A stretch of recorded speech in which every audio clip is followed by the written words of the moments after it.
vuelta. La materia que estamos nosotros se llama Estructuras 2, estructuras en plural, y es la segunda, así que es Estructuras 2. Estamos en la carrera de arquitectura. La clase del día de hoy vamos a tratar básicamente tres grandes temas, con un repaso a vuelo de pájaro. ¿Sí? No, esto lo voy a ir haciendo rápido, así que en la medida que si alguien quiere preguntar algo, apúrese a preguntar porque no voy a estar mucho rato en cada uno de los temas. Déjenme que me traigo la lista por acá, si no me los voy a perder. Vamos a pasar por algunas cuestiones relativas al análisis de estabilidad, ¿sí? Que es un tema que en general cuesta, es de los primeros temas que vemos en Estructuras 1, es uno de los temas más importantes cuando uno va a pasar a la etapa de diseño, ¿sí? Y es una cuestión que a nosotros nos interesa que a ustedes les quede bien clara y que las tengan bien claras al momento del diseño. Nosotros vamos a trabajar específicamente con estructuras isostáticas, ¿sí? Con la idea, ¿por qué vamos a trabajar con estructuras isostáticas? Porque tenemos la idea de que ustedes sepan diseñar una cosa que es estable. Después en la práctica profesional probablemente diseñen estructuras hiperestáticas, que son todavía más seguras. Pero el tema es que si uno no sabe determinar si una estructura es estable o no es estable, si uno además pone más vínculos de los que son necesarios, se vuelve más difícil todavía determinar si hay o no hay redundancia en los vínculos. Entonces vamos a trabajar fundamentalmente sobre la base de estructuras isostáticas. Esto nos puede llevar a lugares un poco raros a veces en la forma de vinculación de las estructuras, pero para esta materia, quiero decir, tal vez los pórticos nos queden con articulaciones en lugares medio raros porque necesitamos que existan por una cuestión de mantener la estructura isostática y no hacerla hiperestática. Pero bueno, nos vamos a ajustar un poco a eso con la idea de primero estar bien seguros sobre la base de que la estructura es estable y tener la justificación bien clara. Y después, una vez que la estructura es estable, uno puede, digamos, quitar articulaciones si la vuelve hiperestática o agregar empotramientos si la vuelve más hiperestática y se acabó. Digamos. O sea que nosotros vamos a trabajar con estructuras isostáticas y por eso vamos a hacer un repaso de la parte de análisis de estabilidad. ¿Sí? Muy importante análisis de estabilidad. Vamos a hacer un repaso muy rápido y además vamos a ver cómo aplicar lo que ya sabemos de análisis de estabilidad a cuestiones relativas a cómo aplicarlo al diseño de una estructura, ¿no? O sea, porque la verdad es que nosotros sabemos analizar esto, ya aprendimos a analizar estructuras que existen, o porque nosotros les proponemos, la idea es que ustedes sean capaces de crear estructuras que estén en esa tónica. Lo siguiente que vamos a hacer es un repaso muy rápido del sistema de masas y capacidades resistentes, porque hemos encontrado que por allí hay alguna cuestión sobre cómo calcular los momentos de estático, los momentos de inercia, qué sé yo, que todavía hay como medio dando vuelta. Algunos de ustedes han aprobado los exámenes con algunas cosas que a nosotros nos gustaría que no se repitan, con dificultades que nos gustaría que no se repitan. Así que vamos a pasar muy rápidamente por eso, y un ejemplito muy rápido que voy a presentar. Vamos a hacer un repaso sobre cómo hacer el análisis de carga. Análisis de carga específicamente pensando en cómo determinar las cargas sobre el pórtico. Nosotros vamos a trabajar en general en pórticos. Las estructuras metálicas se ordenan en forma de pórticos que se repiten. Si han empezado a leer la teoría ya habrán visto que es de esta manera. Esa es la forma más común. Generalmente trabajamos con una modulación de la estructura. No tenemos un pórtico que se repite cada determinada distancia. Por lo tanto, es importante determinar las cargas que se apoyan sobre esos pórticos. En esta materia, ustedes van a determinar las cargas ustedes. O sea, no se las vamos a dar nosotros a las cargas. Ustedes van a tener un proyecto de arquitectura. A ese proyecto de arquitectura van a tener que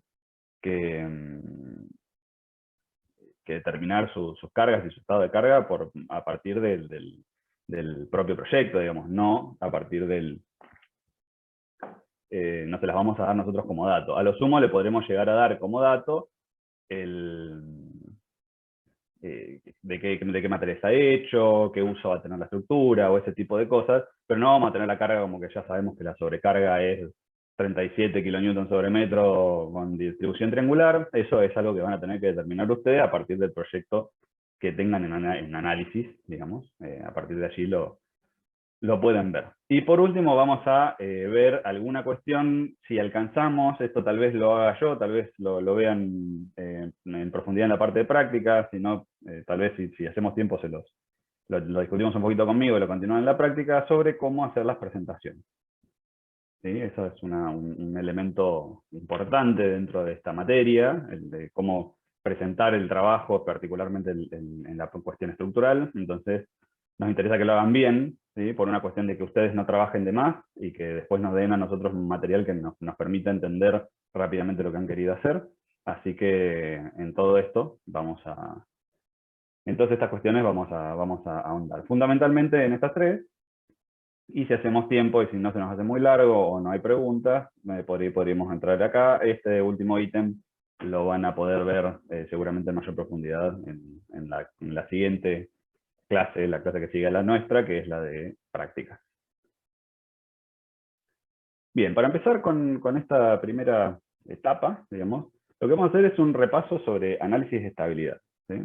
Para hacer análisis de estabilidad, en principio a nosotros lo que nos interesa es que las estructuras sean estables.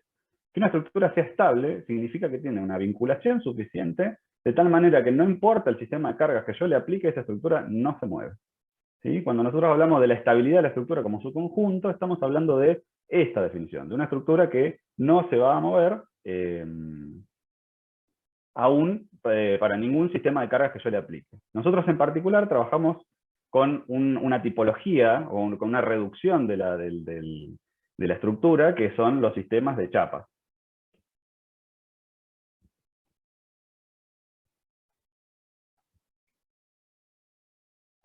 ¿Sí? Los sistemas de chapas son básicamente una reducción plana de la estructura. Y los sistemas de chapas consisten en que la estructura, ¿sí?, y sus cargas están todas contenidas en un mismo plano. ¿Sí? ¿Esto qué quiere decir? Que no hay cargas perpendiculares al plano, ¿sí?, o en ninguna otra dirección. Todas las cargas están contenidas en el plano de la estructura. ¿Sí?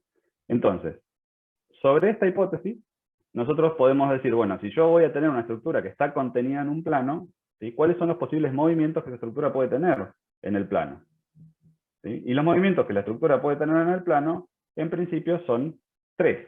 ¿Sí? Suponiendo que estamos allá mirando el plano, tenemos la posibilidad de deslizamiento en una dirección, la posibilidad de deslizamiento en otra dirección, o desplazamiento en otra dirección, y la posibilidad de la rotación. ¿Sí? Esos son los tres posibles movimientos que un elemento como rígido, hablando como rígido siempre pensándolo desde la indeformabilidad, recuerden que la rigidez es la propiedad de resistencia a la deformación. Cuando nosotros hablamos de un elemento rígido, generalmente nos estamos refiriendo a una cosa que no se deforma o que se deforma poquito. ¿Sí? Esa es la idea. Entonces, si pensamos de las estructuras como si fueran rígidos, las posibilidades de movimiento que puede llegar a tener en el plano son estos tres. ¿Sí? Entonces decimos que los sistemas de chapas tienen 3 grados de libertad, y esos 3 grados de libertad lo podemos asociar con una traslación, otra traslación y una rotación. ¿Sí? O podrían ser 3 rotaciones, porque con 3 rotaciones, con composiciones de 3 rotaciones, también podemos obtener el mismo tipo de movimiento. Podemos llegar a una determinada configuración a partir de dar 3 rotaciones distintas. Entonces, en general, sea cual sea el orden que nosotros querramos dar a estas cosas, podemos decir que tenemos 3 grados de libertad para una estructura pensada como un sistema de chapa o como una chapa. ¿Sí? La estructura como chapa tiene 3 grados de libertad, esos 3 grados de libertad son esos que están allí. ¿Sí? Como un elemento aislado tiene 3 posibilidades de moverse, ¿sí?, entonces vamos a tener que poner 3 restricciones para evitar esos movimientos. ¿Sí? Y para las restricciones que nosotros, el tipo de restricciones que nosotros tenemos, los llamamos vínculos. ¿Sí? Esos vínculos los hay de 3 tipos. Tenemos vínculos simples.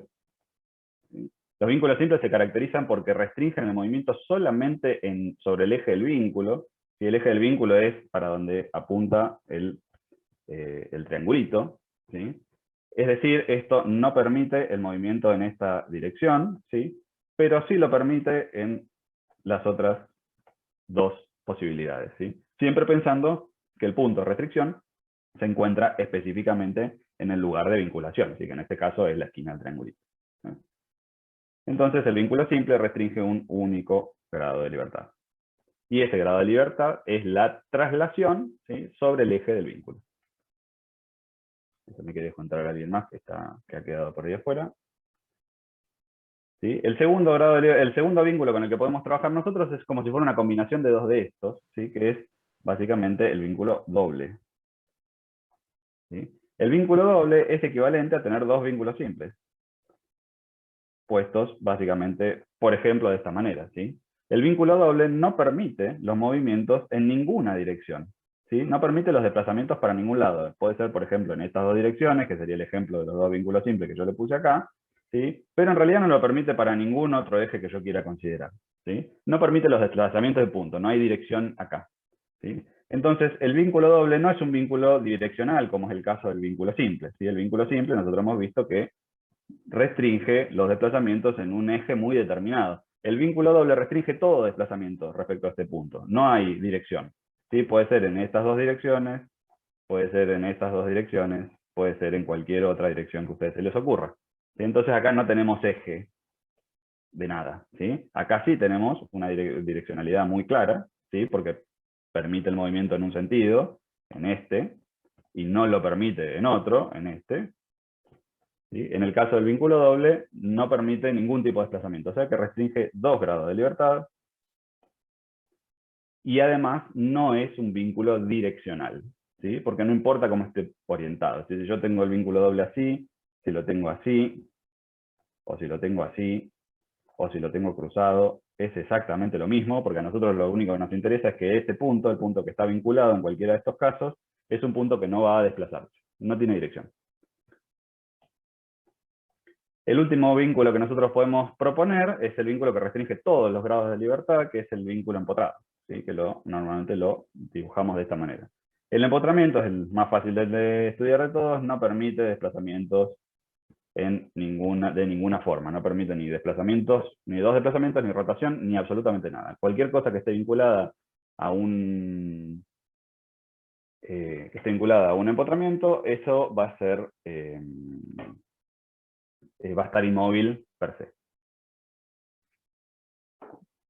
Entonces, ahora que conocemos los distintos tipos de vínculos, podemos empezar a pensar cómo usarlos para mantener en régimen isostático una chapa.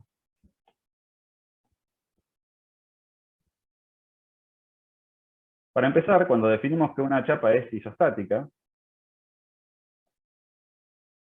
o un sistema en general, puede ser una chapa, una placa o una estructura como sea, ahora estamos hablando de chapas, por eso me quedo con eso, implica que tiene exactamente la cantidad de vínculos necesarios para poder asegurar que es estable. ¿Sí? Entonces, si una chapa si tenemos una única chapa, por ejemplo, una estructura que sea toda empotrada de esta manera, ¿sí?, esta estructura, como tiene es una estructura continua, no tiene articulaciones, la podemos analizar como si fuera una única chapa, ¿sí?, entonces tiene 3 grados de libertad. Por lo tanto, necesito 3 condiciones de vínculo. ¿Sí?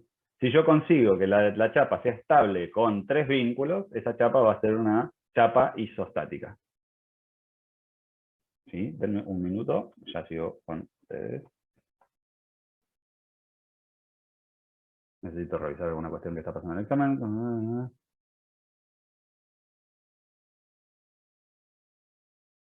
Bien. No. Entonces, ¿cómo podemos vincular esto? Podemos vincularlo de distintas maneras porque tenemos 3 tipos de vínculos diferentes. Tenemos un vínculo simple, que podemos orientar como nosotros querramos. Tenemos un vínculo doble, cuya orientación es indistinta, porque ya sabemos que no tiene dirección. Y tenemos un vínculo empotrado. ¿Sí? Entonces, el vínculo empotrado, si yo pusiera un empotramiento, ya anulo los 3 grados de libertad que esto tiene, ¿sí?, y se acabó la historia. Ahora, en general, en este tipo de estructuras, si pensáramos en una estructura isostática, no dejaríamos volando lo que pasa alrededor de esta columna de alguna manera se tendría que apoyar en el suelo, si pensáramos que esta es una especie de pórtico. Entonces, este vínculo podría funcionar, pero en una estructura real, acá algo más tendríamos que poner, porque eso necesariamente allí se apoya. Entonces, si agregamos algo más, esto nos convierte automáticamente en una estructura hiperestática, ¿sí? Porque tiene más vínculos, en este caso tiene 4 condiciones, las 3 del empotramiento y una del vínculo simple, que las 3 necesarias para volverla isostática. Otra opción que nosotros podemos tener es trabajar exclusivamente con vínculos simples. Ahora siempre hablando en el plano de la teoría, ¿no? No necesariamente vayamos a estar poniendo vínculos simples en la materialidad real, pero simplemente para tener una idea de las cuestiones conceptuales. Si ponemos vínculos simples, podemos poner 3. Por ejemplo, podemos poner 3 vínculos así, simplemente para sostener esto, ¿sí? Si pongo 3 vínculos simples y los pongo de esta manera, ¿sí? Voy a tener una cierta problemática porque los 3 vínculos simples restringen la movilidad en una sola dirección y obviamente hay cosas que pueden ocurrir en las demás direcciones. En este caso yo estoy restringiendo los desplazamientos verticales exclusivamente, ¿sí? Pero los vínculos simples, ambos 3, no, permiten el desplazamiento en la dirección horizontal. Entonces si pusiera esta vinculación, a mí me queda esto como si fuera un carrito de supermercado, ¿sí? Porque yo esta estructura la podría mover lateralmente, ¿sí? Me la puedo llevar para acá, ¿sí? No hay nada que lo impida porque esos vínculos permiten ese movimiento específicamente, ¿sí? ¿Qué cosa podemos hacer para evitar este problema? Bueno, la primera cuestión que pasa es ¿por qué pasa esto? Bueno, los vínculos simples son vínculos direccionales y el caso que tenemos ahora enfrente, que es el caso donde todos los vínculos tienen su dirección de restricción paralela, es un caso de concurrencia, ¿sí? ¿Por qué es concurrencia? Porque 3 direcciones paralelas se cortan en el infinito, ¿sí? Entonces, estas 3 direcciones que nosotros tenemos acá, en un punto muy, muy lejano, podemos asumir que se van a encontrar, ¿sí? Entonces, tenemos una cuestión de concurrencia. Y este es el problema que nosotros tenemos que chequear cuando tenemos vínculos simples. Los vínculos simples no tienen que ser concurrentes. ¿Cómo? Concurrentes todos entre sí. Cuando tenemos 3 vínculos, tienen que ser los 3 concurrentes. ¿Por qué tenemos que tener cuidado con esto? Porque si tuviésemos 2 vínculos simples, los de a pares, por ejemplo, pongámosle que nosotros vamos a ordenar esto de un poco mejor y decimos, bueno, no quiero que los 3 sean paralelos porque ya sabemos que ese es un problema, entonces voy a poner un vínculo simple por acá, ¿sí? Si yo analizo las direcciones de a pares, el de este vínculo y este vínculo son concurrentes y van a concurrir acá. Lo mismo este vínculo y este vínculo, también son concurrentes. Si pensamos en los otros dos, estos dos también son concurrentes allá en el infinito. Entonces, cuando hablamos de concurrencia de vínculos simples, tiene que ser la concurrencia de los 3. De a pares siempre vamos a encontrar concurrencia porque 2 rectas que no son paralelas siempre se cortan. Entonces, si yo tengo esta recta y tengo esta otra recta, en algún lugar se van a cortar, ¿sí? Entonces, esa no es la concurrencia que estamos en general buscando analizar, sino que buscamos la concurrencia de los 3 vínculos. Y esta concurrencia puede ocurrir de 2 maneras. Puede ocurrir, o el caso que les mostraba antes, que los 3 vínculos sean paralelos y la concurrencia es en un punto impropio, ¿sí? En un punto infinito. O puede ocurrir en un punto propio, por ejemplo, si rotáramos estos 3 vínculos y la produjera por una cuestión de problema de diseño y produjéramos la concurrencia,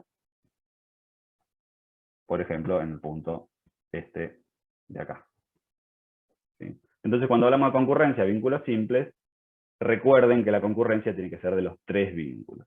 ¿Sí? Eso es una cuestión que hemos visto que estaba trayendo algunas dificultades, con lo cual tenía ganas de que quede claro qué es lo que analizamos cuando pensamos en la concurrencia. Por otra parte, solamente los vínculos simples son los vínculos para los que vamos a estudiar concurrencia, porque esos son los únicos vínculos que son direccionales. Entonces, los vínculos, cuando ustedes justifican la estabilidad la concurrencia de las direcciones de los vínculos solamente se aplica para este tipo de vínculo, ¿no? Si tengo un vínculo doble, la concurrencia de los vínculos dobles, o sea, no es una opción poder decir que los vínculos no están alineados ni son concurrentes para cualquier tipo de vínculo, ¿sí? Esto solamente vale para este tipo de vínculo. Y hago énfasis en esto porque en las estructuras que vamos a diseñar en adelante vamos a tener una variedad de vínculos, entonces tenemos que poder analizar las condiciones geométricas, en este caso de los vínculos simples, las condiciones geométricas, quiero decir, para cada una de las 3 tipologías de vínculos que tenemos. En particular nos interesan los vínculos simples, son los que tienen la condición más clara, que es la concurrencia. Cuando tengamos cosas vinculadas con vínculo doble, vamos a ver que no es la condición del vínculo, sino del sistema en su conjunto. Ahora vamos a ir hacia allí. Pero tengan en cuenta que no se puede justificar la estabilidad simplemente diciendo los vínculos no son concurrentes, ¿sí? Y hago énfasis en esto porque Esto es una cosa que hemos visto frecuentemente cuando ustedes tienen que le pedimos que justifiquen estabilidad, lo ponen como una cosa genérica, los vínculos no son concurrentes, y en realidad lo que tienen que hacer es observar el tipo de vinculación que hay en el sistema y luego analizar en función de lo que hay. No es una oración que nosotros ponemos para completar cualquier cosa, digamos, ¿sí? Que para cada sistema hay un análisis específico que hay que hacer. En el caso de los vínculos simples es esta cuestión de la concurrencia. Si hasta aquí alguno tiene alguna duda, me va levantando la mano en la lista y la vamos resolviendo. Si no, yo sigo adelante. Jorge, tengo una consulta.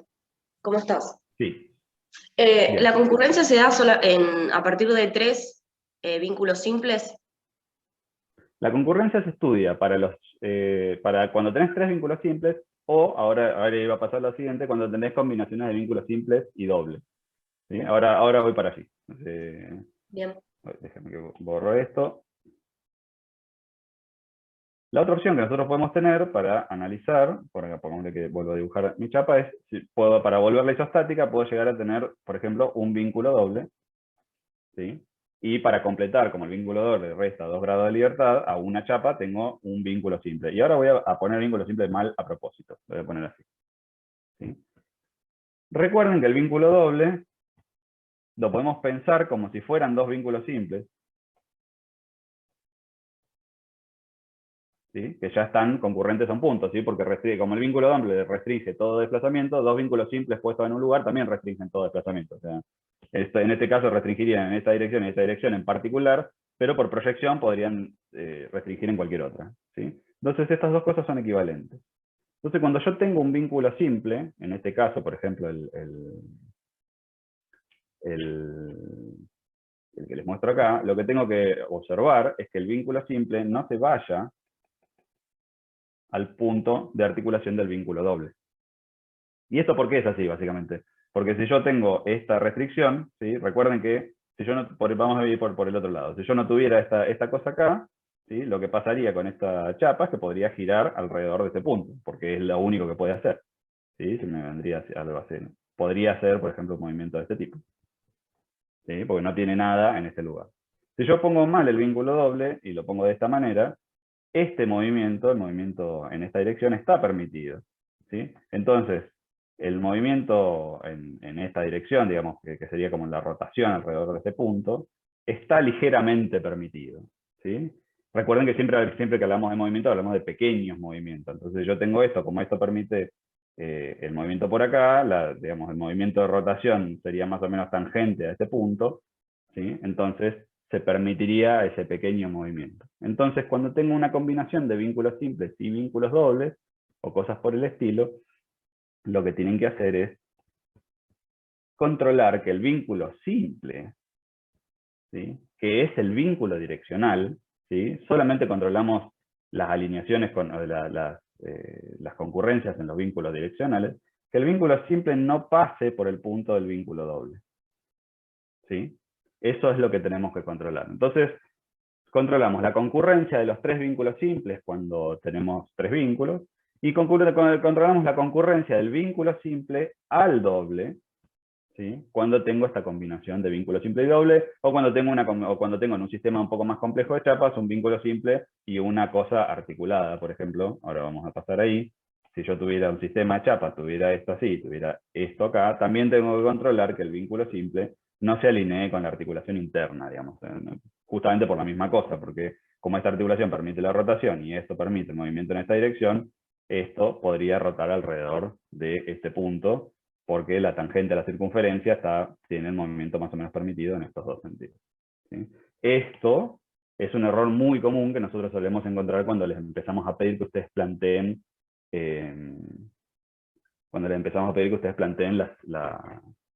las estructuras, ¿sí? Cuando empiezan a hacer, generalmente cuando tienen estructuras un poco más complejas, empiezan a armarlas y de pronto les quedan columnas sin apoyo y ponen un apoyo alineado en una articulación. Bueno, esa columna se puede mover en esta dirección. Esto es algo que no tiene que pasar. Si tenemos el sistema rígido como este que les muestro acá, está todo bien, ¿sí? ¿Por qué está bien? Porque el vínculo simple no está alineado con la articulación del vínculo doble, ¿sí? Y remarco, el vínculo simple es el que yo miro, ¿sí? El vínculo doble no tiene que cumplir ninguna condición geométrica particular para este caso, ¿sí? Si yo tuviera el vínculo doble para el otro lado,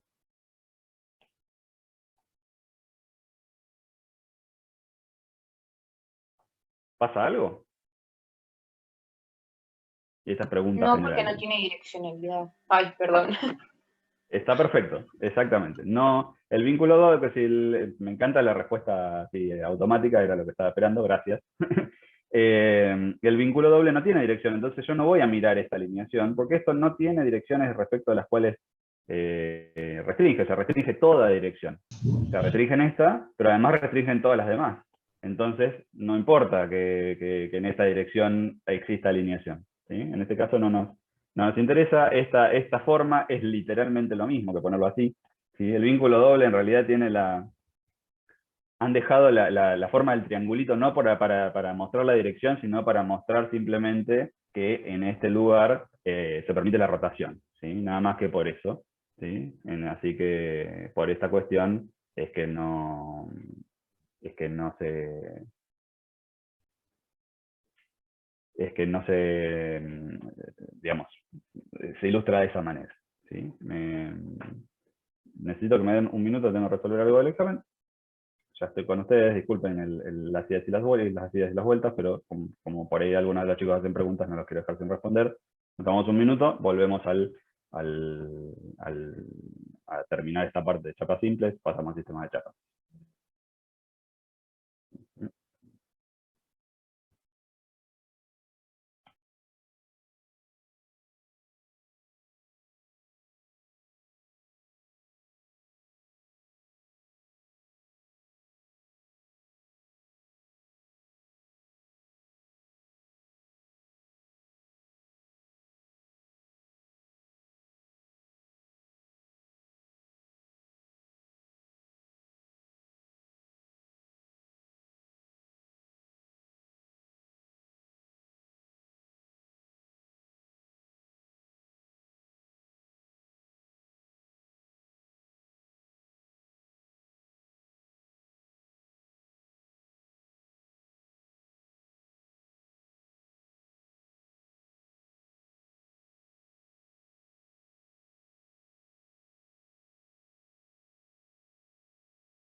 Bien, ya estoy de vuelta, disculpen la demora.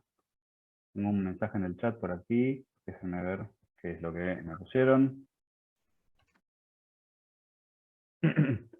Ilén pregunta sobre si la concurrencia es de 3 o más, tiene que ser entre por lo menos 3 vínculos simples, ¿sí? O de un vínculo simple a un vínculo doble, pensando que el vínculo doble es como si fuera el equivalente a 2 vínculos simples ya concurrentes en un punto. O sea, 2 vínculos simples concurrentes no es una cuestión que esté mal, porque como ya vimos, las dos direcciones, siempre 2 direcciones que no son paralelas se cortan en un punto propio, si son paralelas en uno impropio, o sea que no son de 2, no son siempre 3. Lo que les voy a pedir es que no me hagan preguntas en el chat, porque no, si tengo que estar pasando del chat acá, es un lío. O sea, si quieren preguntar, levantan la mano y yo les habilito a hablar, o hablan directamente si no hay nadie, no hay mucha demanda en este momento, así que pueden hablar directamente y listo. ¿Sí? Disculpen ahora de vuelta la interrupción. Entonces, cuando estamos viendo sobre vínculos que hacíamos para una chapa, ¿qué condiciones tenemos que revisar? Bueno, para los vínculos simples son los que son vínculos direccionales, entonces sobre los vínculos simples tenemos que chequear si esas direcciones no están en una situación comprometida, en particular si tenemos 3 vínculos simples, no tienen ni que ser paralelos ni que ser concurrentes. La condición general es la concurrencia, o sea, concurrencia en el infinito para los paralelos o concurrencia en un punto propio para los que son concurrentes, tienen 3 direcciones que se cortan, tienen que cortarse las 3. ¿Sí? De a pares siempre vamos a encontrar concurrencia, obviamente porque son direcciones no paralelas. Si tenemos un vínculo simple y uno doble, tenemos esta circunstancia, donde el vínculo simple es el que tenemos que chequear, que no esté alineado con la dirección de la articulación del vínculo doble, y nada más. El vínculo doble aquí ni se entera, digamos, no tiene una condición geométrica particular el vínculo doble. ¿Sí? Tenemos que chequear en este caso el vínculo simple. ¿Sí? Jorge, te hago una pregunta. Cuando Sí. hay dos dobles Uh-huh. que se encuentran en dirección, digamos, a vínculo simple, te lo puedo dibujar. ¿Funcionan los dobles como un vínculo simple?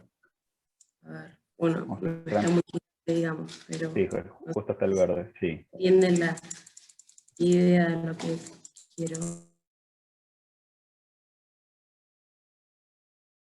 Sí, se entiende. Vos tenés dos vínculos dobles. Los vínculos dobles no tienen dirección. O sea que hacer esa proyección de rayitas que vos hiciste ahí no tiene mucho sentido, porque los vínculos dobles no importa cómo estén ordenados. Vos los podrías poner apuntando para cualquier otro lado. Claro, bien.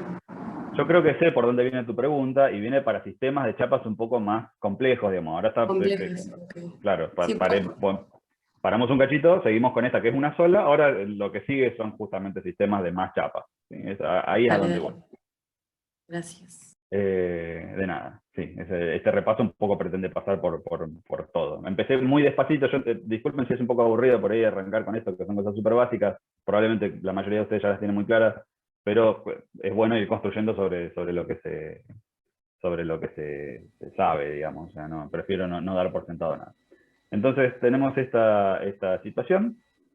Bueno, ya vimos básicamente las 3 posibilidades que tenemos para una única chapa, que tenemos la posibilidad de empotrar la chapa directamente, tenemos la posibilidad de ponerle vínculos, esto una sola no me va a servir, tenemos la posibilidad de ponerle vínculos simples,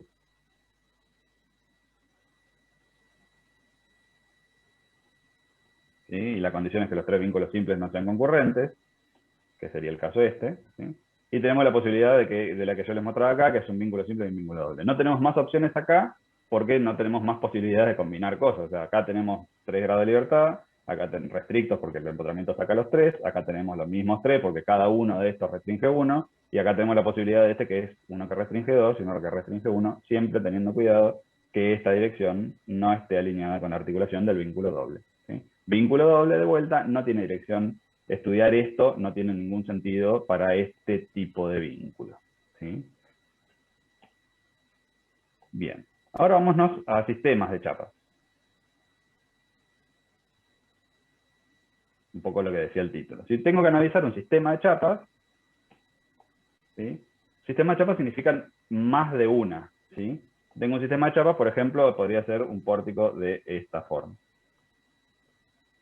¿Sí? Normalmente las chapas entre sí las vinculamos a través de este tipo de cosas, que son articulaciones. Y se llaman articulaciones, son articulaciones relativas. Es como si fuera un vínculo doble entre dos chapas. ¿Sí? Es relativo porque no permite los desplazamientos de una chapa respecto a la otra en el punto de vinculación. ¿Esto qué quiere decir? Que esta chapa que tengo acá no se me puede venir para acá abajo. O sea, no se me puede desplazar de forma relativa respecto de esta que tengo acá en este lugar. ¿Sí? Este punto impide todo desplazamiento. No se puede venir ni para abajo, ni para el costado. ¿Sí? ¿Sí? Porque se me estaría rompiendo. Lo único que puede hacer es rotar alrededor de este lugar. ¿Sí? Esto sí puede hacer este movimiento. ¿Sí? Eso es una articulación relativa. Una articulación relativa es, por ejemplo, lo mismo que la bisagra de la puerta. ¿Sí? La bisagra de la puerta no permite que la puerta se caiga, pero sí permite que la puerta rote alrededor del eje de las bisagras, o sea que es el equivalente a esto que nosotros tenemos acá. ¿Sí? Entonces, ¿cómo podemos vincular esto? Bueno, para empezar tenemos que reconocer estas de acá, como es un vínculo relativo y no permite desplazamientos ninguno en este lugar, restringe 2 grados de libertad, por lo menos, ¿sí? A este sistema. ¿Por qué? Porque esta chapa que yo tengo acá no puede desplazarse, o sea, perdió 2 grados de libertad, ahora respecto de esta. ¿Sí? ¿Cuál tomo como referencia? Es indistinto, podría tomarlo al revés, podría decir, bueno, esta chapa de este lado perdió 2 grados de libertad respecto de esta de este lado, sí, podría hacerlo, es igual. ¿Sí? Va para los dos lados vale lo mismo. Entonces, sobre la base que tengo ahora un sistema que está formado por 2 chapas, estas 2 chapas que nosotros tenemos acá se clasifican de una manera muy particular, que es una cadena abierta, se llama. ¿Sí? ¿Por qué? Porque están encadenadas a través de la articulación y no están, o sea, no hay otra tercera cosa que las una. ¿Sí? Se llama cadena abierta. ¿Sí? A esta cosa tenemos que empezar a agregarle vínculos para volverla isostática. ¿Sí? Como esta cosa que nosotros tenemos acá ya resta 2 grados de libertad, ¿sí? Los 2 desplazamientos relativos de una chapa respecto de la otra, ¿sí? El sistema original que tendría 3 grados de libertad para una chapa y 3 grados de libertad para la otra nos queda con 4. O sea que necesitamos poner vínculos externos hasta completar 4 grados de libertad y ponerlos bien, ¿sí? Básicamente respetando las condiciones geométricas. Para este ejemplo que yo les puse acá tenemos en principio dos grandes opciones. La primera opción yo voy a poner, me lo voy a copiar a esto, me voy a traer este para acá y lo voy a reproducir en otro lado. Copiar, uy, no puedo copiar.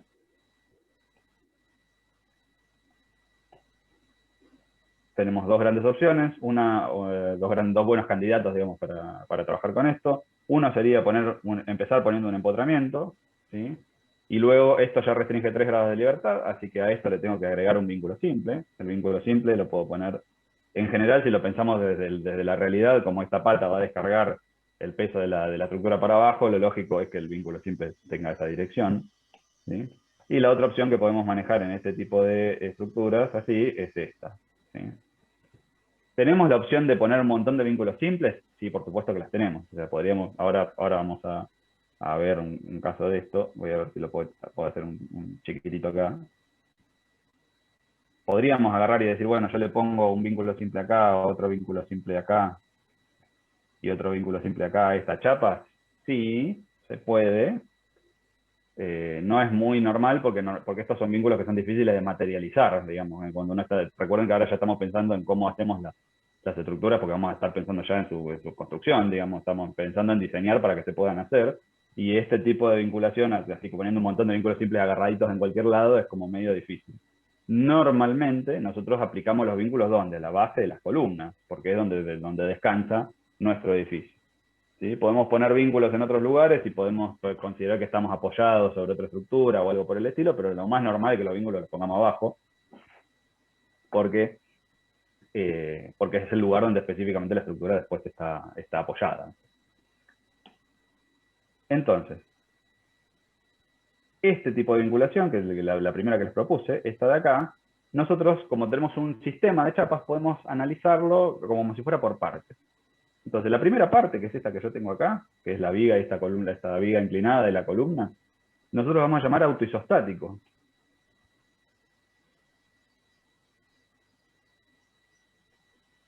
¿Y por qué lo vamos a llamar autoisostático? Porque esta parte de la estructura, específicamente esta, no depende del resto de la estructura. O sea, es estática por sí misma. O sea, podría tranquilamente no tener el resto de la otra chapa y esa chapa sería estable sola porque tiene un empotramiento.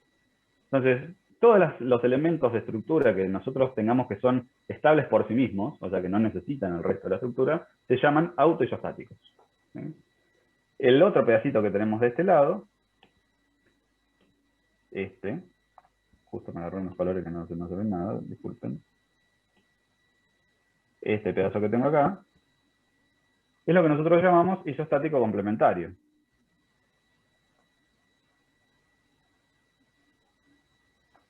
¿Sí? ¿Por qué? Porque depende del autoisostático, no es estable por sí mismo. O sea, se apoya en el autoisostático. ¿Sí? Todas las cosas que se apoyen sobre cosas que ya son estables, per se, son isostáticos complementarios. ¿Sí? Para poder definirlo como isostático, tiene que cumplir alguna condición geométrica. ¿Sí? En el caso del autoisostático que yo presenté acá, como le puse un empotramiento, ¿sí? Los empotramientos no tienen condición geométrica para cumplir. O sea, si yo tengo una chapa empotrada, esa chapa ya es isostática por ser empotrada, y punto. O sea, no hay ninguna condición para verificar. En este caso sí la hay, porque tengo un vínculo simple. ¿Sí? Y la condición es un poco la que hablábamos más temprano, que la alineación del vínculo simple no esté coincidente con el punto de la articulación. ¿Sí? Si este vínculo simple estuviese alineado con la articulación que yo tengo acá, permitiría el desplazamiento en este sentido. Entonces permitiría la rotación, una rotación, siempre hablamos de rotaciones chiquitas, ¿sí? Alrededor del vínculo relativo, en este caso de la articulación esta que tengo acá. ¿Sí?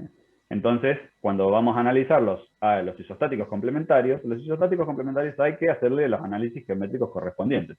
Generalmente los isostáticos complementarios suelen tener este tipo de apoyos simples. Entonces, ¿qué tenemos que hacer? Ver que el apoyo simple no esté alineado con alguna de las articulaciones que vinculan esta chapa al resto de la estructura que ya es estable por sí misma.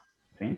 Entonces, dos grandes cosas: autoisostático, o sea, las chapas que no dependen, o los sistemas de la parte de la estructura que no dependen del resto de la estructura para ser estables, son estables solitos, ¿sí? Y los isostáticos complementarios que sí dependen, ¿sí? ¿Cómo dependen? En este caso depende a través del vínculo que tengo acá, ¿sí? A través del vínculo doble entre ambas chapas.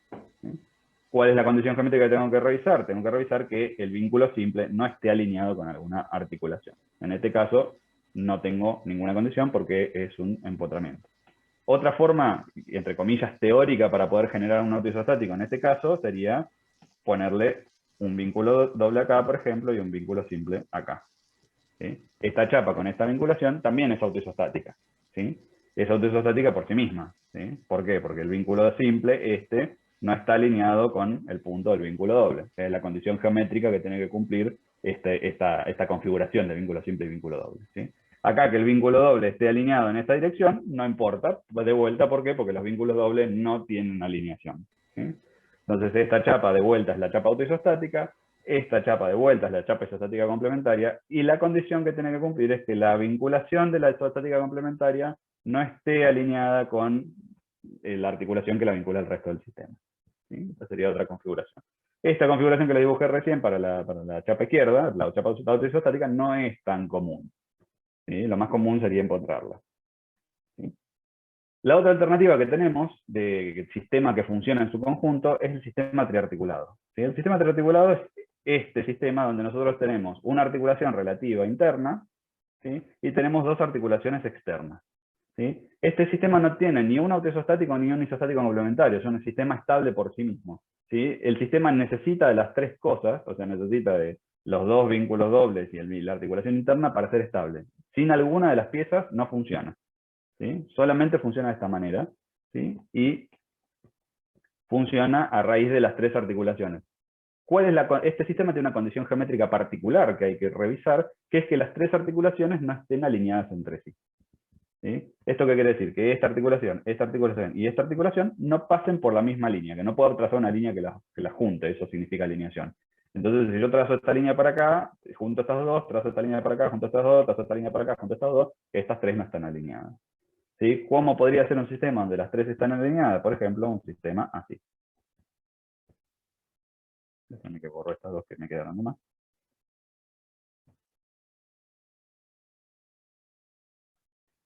La articulación de las tres, la unión alineada de las tres articulaciones para un triarticulado es el caso de falla más básico de un sistema puntual. ¿Sí? Si yo tengo restricciones en estas dos direcciones, no tengo ninguna restricción en este punto, y este punto se podría venir a parar acá abajo, siempre pensando en pequeñas deformaciones, porque no hay nada que se las restrinja, ¿sí? Recuerden, y esto creo que viene un poco a la pregunta que venía después con el tema de los vínculos dobles, la pregunta que hizo la chica que recién que rayó, disculpen que no recuerdo ahora el nombre. Los vínculos dobles, si yo tengo un vínculo doble con un elemento puesto por acá, y una articulación por este lado, todo este sistema se puede comportar como apoyo al sistema, a un sistema que tenga al lado, se lo puede pensar como si fuera una biela, ¿sí? ¿Por qué? Porque todo esto que nosotros tenemos acá lo consideramos siempre rígido, o sea, indeformable. O sea que esto sería equivalente a esto, ¿sí? Y este sistema que nosotros tenemos acá abajo, después puede hacerse equivalente a un vínculo simple, ¿sí? ¿Por qué? Porque esta biela solamente restringe los movimientos de este punto, pero en esta dirección. ¿Sí? Si pienso en este sistema en su conjunto, es decir, el vínculo doble más la barra que está a su continuación, barra o pedazo de estructura, lo que uno quiera, este punto solamente es restricto de moverse en esta configuración, ¿sí? En esta dirección. O sea que es lo mismo que tener un vínculo simple puesto acá, ¿sí? Para ese punto en particular de la estructura, toda esta configuración que yo tengo acá es equivalente a un vínculo simple en esta dirección, ¿sí? De ahí creo que viene la pregunta que venía haciendo recién, que venía haciendo recién Julieta, me parece, ¿no? Perfecto. Sí. ¿Bien? Ahora después pasamos a estructuras un poco más complicadas y vamos a parar para allí. En este sistema que yo tengo acá, si quiero pensar qué es lo que pasa solamente con el punto, este punto que tengo acá, es como si yo tuviera el punto vinculado con estos dos vínculos. ¿Sí? ¿Sí? Es literalmente igual, ¿sí? Como son dos bielas que no son paralelas, la estática del punto, la primera clase de estructuras 1, como son dos bielas que no son paralelas, el punto es estable, el punto ese que tengo acá. Si quisiera pensar en la estabilidad solamente de ese punto. Entonces, para sistemas triarticulados tenemos dos cosas que yo quiero aclarar porque suelen prestarse a confusión. La primera cosa es, acá no hay un isostático complementario o un autoisostático. El sistema triarticulado es estable porque es triarticulado. Digamos, no tiene esta discriminación entre una parte estable, una parte autoisostática y un isostático complementario. No es que son dos isostáticos complementarios entre sí, no existe esa clasificación, es simplemente un triarticulado. No hay partes acá. El triarticulado funciona como conjunto, no puedo pensar en una parte independientemente de la otra, por eso no le pongo nombres particulares a cada una de ellas, ¿sí? Entonces, el triarticulado es estable por sí mismo, y la condición que tiene que cumplir el triarticulado es la no alineación de las tres articulaciones, ¿sí? Entonces, cuando voy a analizar este tipo de sistemas, y disculpen si soy repetitivo, si yo tengo un sistema de este estilo, si ustedes me ponen los vínculos no están alineados, o los vínculos no son concurrentes, y para este sistema no tiene mucho sentido la justificación, porque tengo vínculos dobles.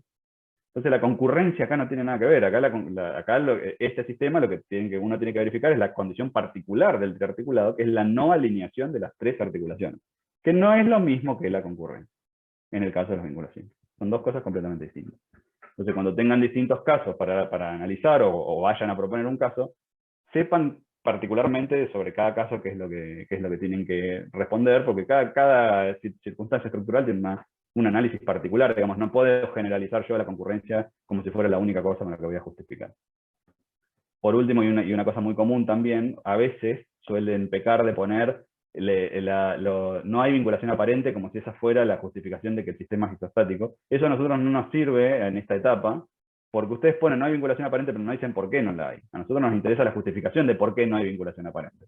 De hecho, es casi redundante. Si ustedes indican qué condiciones geométricas han revisado, y esas condiciones geométricas cumplen con los criterios que estamos viendo, que no hay vinculación aparente es básicamente un resultado, una consecuencia de ese análisis.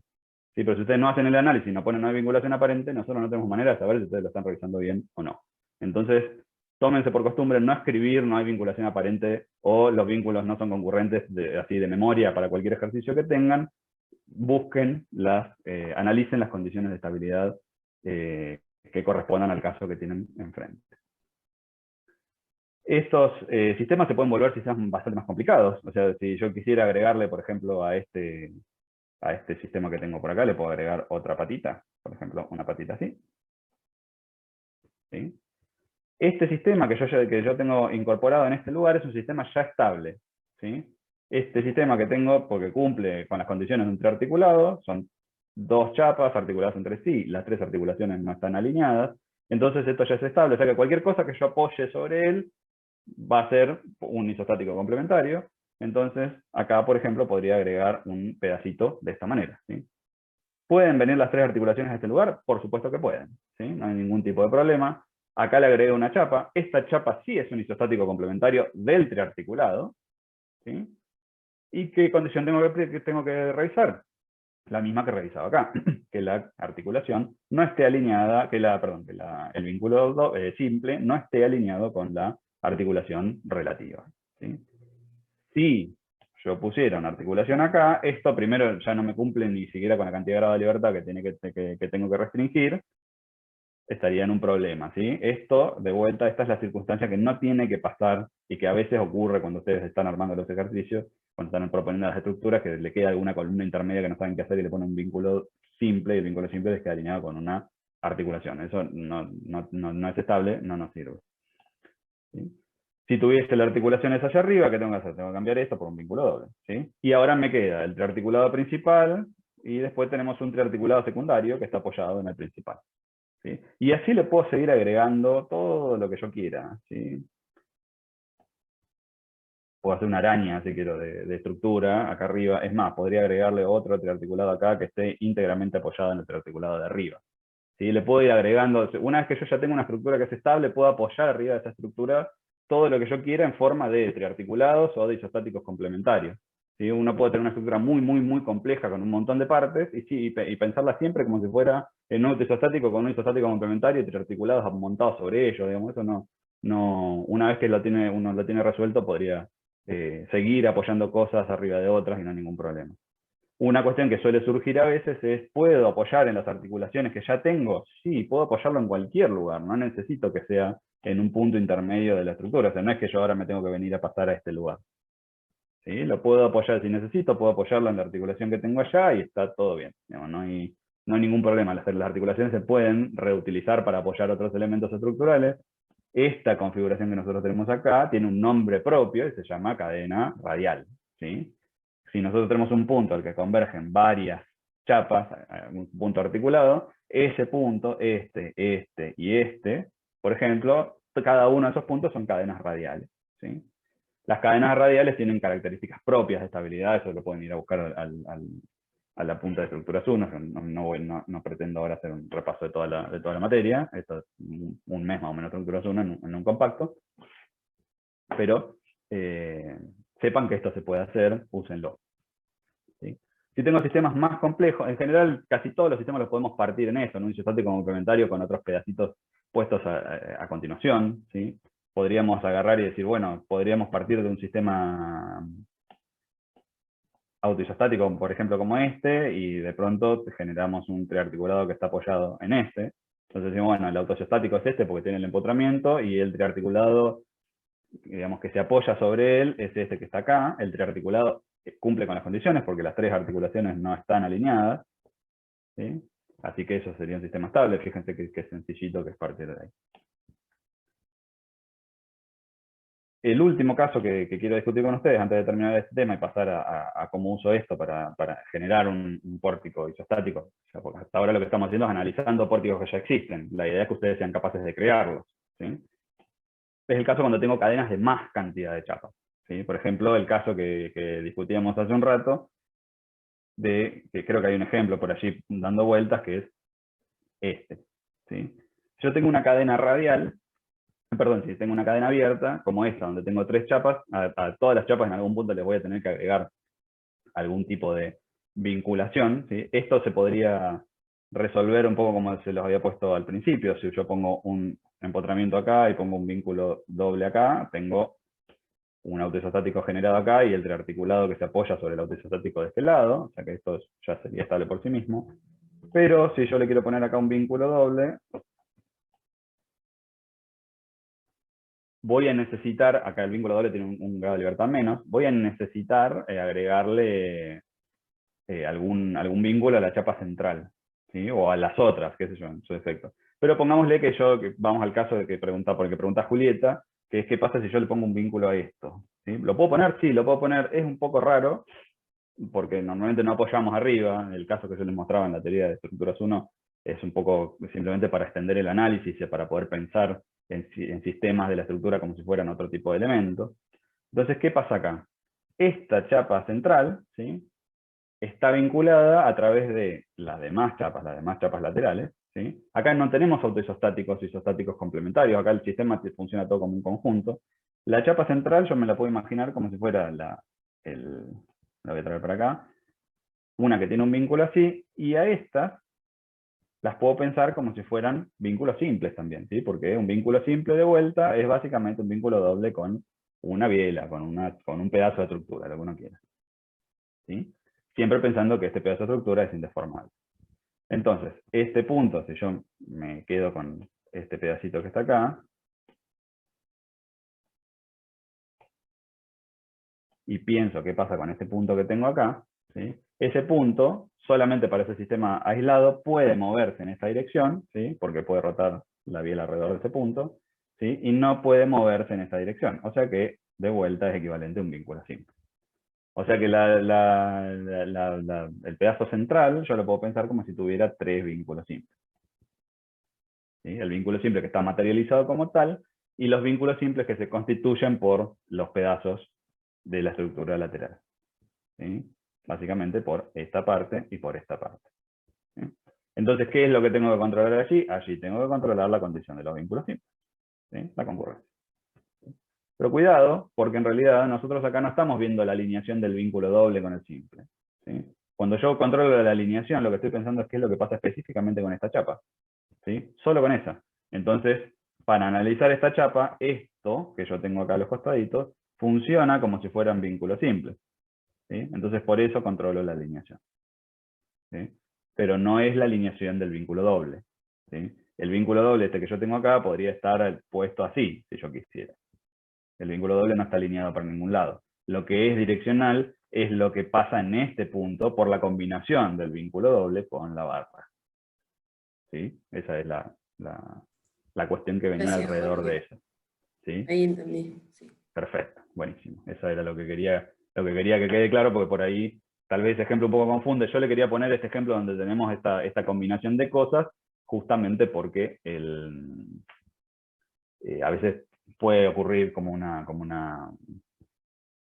posibilidad de vinculación.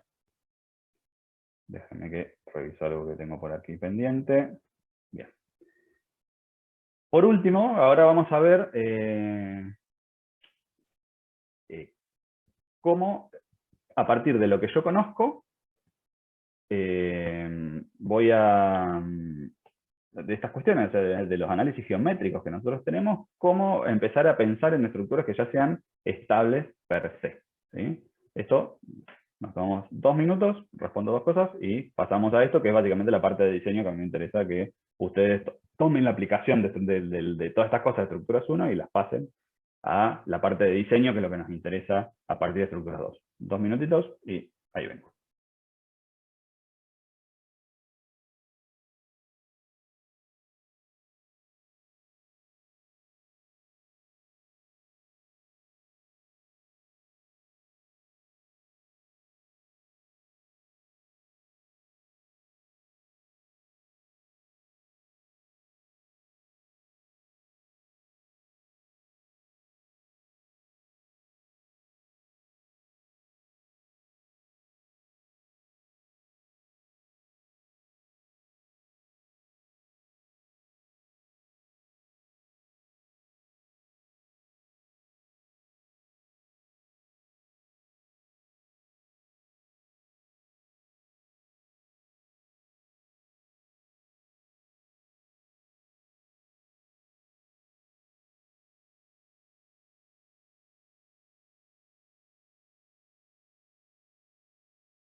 Ya estoy de vuelta, disculpen las salidas así intempestivas, pero bueno, nada, así de paso los puedo ir ayudando a los chicos que están rindiendo, respondiendo a algunas cuestiones para que les vaya mejor. Bien, ahora la cuestión que nos compete ahora es cómo hago yo para crear una estructura que sea isostática a partir de lo que uno ya sabe. ¿Sí? Nosotros sabemos analizar estructuras que ya existen a partir de, básicamente, los criterios geométricos. O sea, nosotros empezamos haciendo como forma muy básica la cuenta, decimos, bueno, ¿cuántos grados de libertad tengo que restringir con cuántos vínculos? Pero en realidad lo que nos interesa sobre todo es poder hacer el análisis geométrico, porque la cuenta puede funcionar, ya hemos visto, pero el análisis geométrico es una condición necesaria. ¿Sí? Si cumple con el análisis geométrico, va a cumplir con la cuenta también. ¿Sí? Son dos cosas que vienen un poco de la mano. O sea, yo puedo determinar un objeto isostático, si los isostáticos complementarios, no importa después si ir a mirar la cuenta, porque en realidad con ese análisis alcanza como para poder resolver toda la cuestión. ¿Sí? Así que bueno, ¿cómo encaro yo ahora esto desde este lugar? Bueno, haciendo exactamente el mismo proceso de análisis. O sea, pongámosle que yo tengo ahora una estructura, por ejemplo, vamos a empezar con una fácil, una estructura así. Tengo un pórtico, o sea, tengo un proyecto, por ejemplo, como algunos de los proyectos que ustedes nos han presentado hace relativamente poco, donde yo tengo una envolvente rectangular. ¿Sí? Tengo una especie de cajita donde yo adentro meto todo lo que necesite para mi proyecto de arquitectura, y me encuentro con esta circunstancia donde yo tengo una viga y unas columnas, y digo, bueno, ¿cómo puedo empezar yo a pensar en esto como si fuera una estructura isostática? ¿Sí? ¿Cómo la genero? Bueno, la genero haciendo el mismo análisis. O sea, yo puedo pensar partiendo de esta estructura como si fuera sobre los dos elementos que nosotros hemos hablado. Dijimos, bueno, podemos pensar en una estructura que tenga un autoisostático más isostáticos complementarios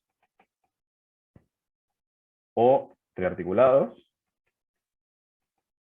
¿Sí? Empezando por este y después agregándole estos otros para ir completando la vinculación. Y lo que sigue sería, si no, pensar en una estructura que arranque con un triarticulado y agregarle después otros triarticulados y otros isostáticos complementarios. Estos son los dos caminos sobre los que yo puedo empezar. Entonces la primera forma que tengo que hacer es decidir, bueno, ¿yo por dónde voy a empezar? ¿Voy a empezar planteando un autoisostático o planteando un triarticulado? Eso es una decisión que ustedes tienen que tomar. ¿Sí? No hay una única manera de producir una estructura isostática, hay un montón de posibilidades distintas. Hay algunas que son mejores que otras para el proceso, o sea, en general, sí, las hay. Pero la idea es que ustedes empiecen a trabajar sobre estas cuestiones, o sea, que empiecen a crear las estructuras, y sobre el trabajo en anteproyecto y el trabajo en proyecto vamos a ir puliendo estas cuestiones de decir, bueno, en realidad este vínculo que vos pusiste acá no es muy materializable en la realidad, por ahí conviene encararlo por otro lado. Bueno, eso es un poco lo que nosotros queremos potenciar discusión a través de los anteproyectos primero, para ir generando esto mejor, y pues ya cuando pasemos a los proyectos, ya tener esto un poco mejor resuelto. De todas maneras, es algo que vamos a trabajar a lo largo de toda la materia. Entonces no se preocupen por hacer la mejor solución, traten en principio, por lo menos en el primer anteproyecto, de crear una que ustedes estén seguros que sea isostática, ¿sí? Y que ustedes puedan defender. La idea del proyecto es que ustedes creen algo, o sea, que ustedes trabajen sobre estas cuestiones que hemos discutido, y a partir de esas cuestiones ustedes empiecen a decir, bueno, esto es isostático por esto, y tengan la justificación. No al revés, o sea, no propongan una estructura para las cuales ustedes no sepan que es isostática o no puedan justificar si eso no. ¿Sí? En general a mí no me resulta poco, no es muy bueno que ustedes nos traigan una estructura con un montón de articulaciones y un montón de vínculos y le pregunten después a su tutor si es o no es estable. El trabajo es que ustedes propongan la estructura estable y vayan por un camino donde ustedes se sientan seguros. Ese va a ser el proceso que tienen que seguir. Entonces, cuando vayan a hacer su propuesta estructural, hagan una propuesta estructural sobre la cual ustedes puedan, digamos, con toda seguridad decir que es estable.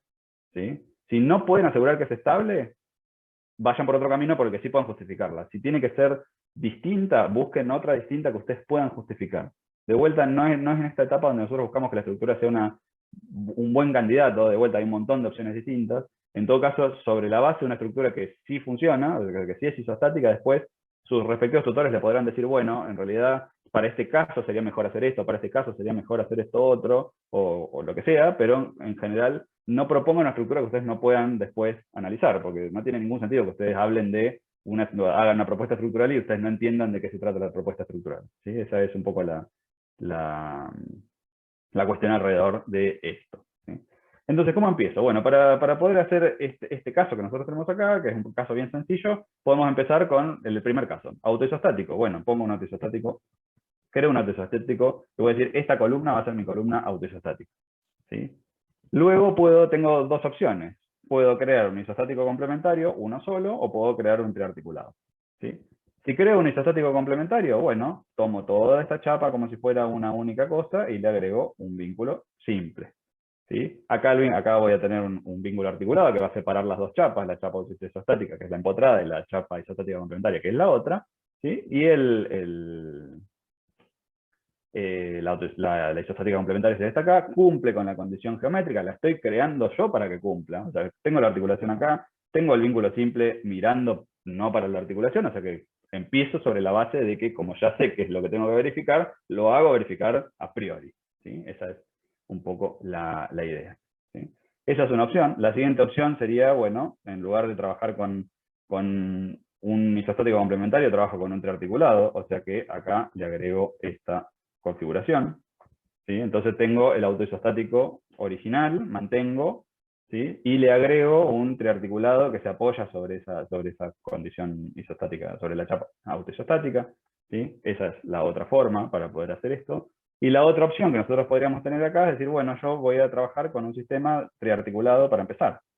¿Sí? Entonces, me vengo para este lado y digo, bueno, planteo un triarticulado. ¿Sí? Y este es mi sistema ya estable. ¿Sí? ¿Qué pasa si tengo otras partes de la estructura? Por ejemplo, si tengo, ahora de pronto resulta que tenía un entrepiso, que es una cosa muy común que nosotros solemos preguntar. Bueno, si tengo un entrepiso, puedo quedarme, ya una vez que planteé un sistema que ya es estable, que es este que tengo acá, formado por este articulado que tiene estas dos chapas, ¿sí? Le puedo seguir agregando pedacitos. ¿Cómo le agrego un pedazo? Por ejemplo, generando un isostático complementario al triarticulado. Le agrego un vínculo simple y lo articulo, obviamente, por acá. ¿Sí? ¿Cumple? Sí, claro que cumple, porque el triarticulado cumple con sus condiciones de triarticulado, las tres articulaciones no están alineadas, ¿sí? Y el isostático complementario cumple con su condición, que es que el vínculo simple no está alineado con la articulación que lo vincula a otra cosa. ¿Sí? Otra opción que podría hacer acá es agregar otro triarticulado. Por ejemplo, agarro y digo este y este. ¿Sí?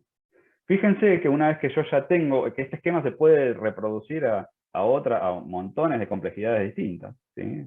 Yo podría seguir creando triarticulados para cualquier lado o isostáticos complementarios para cualquier otra parte. ¿Sí? Entonces, cuando vayan a otra, es más, si quisiera agregar otra planta, podría agregar otra planta. Puedo generar un triarticulado de esta manera. ¿Sí? Y así sucesivamente. Fíjense que yo a partir de un esquema original que ya sé que es estable, que es este, que lo podemos plantear como si fuera un autoisostático con distintas configuraciones o como un triarticulado, que fue el que me quedé al final. Después le puedo seguir, puedo seguir agregándole o triarticulados o isostáticos complementarios o otros triarticulados apoyados arriba. ¿Sí? Una vez que uno tiene una base sólida, digamos, una base sobre la que ya sabe que es estable, después le puede ir agregando pedacitos, patitas o pisos. ¿Sí? Uno puede después ir construyendo todo este tipo de cuestiones a partir de una base estable. Entonces, ¿cuál es la manera de proceder acá? Es como si hicieran el análisis de estabilidad sobre... Fíjense que yo partí sobre una estructura muy simple y de pronto se convirtió en un monstruo. O sea, si nosotros tuviéramos que pensar en encarar una estructura que tenga este esquema, ¿sí? Lo voy a hacer grueso acá.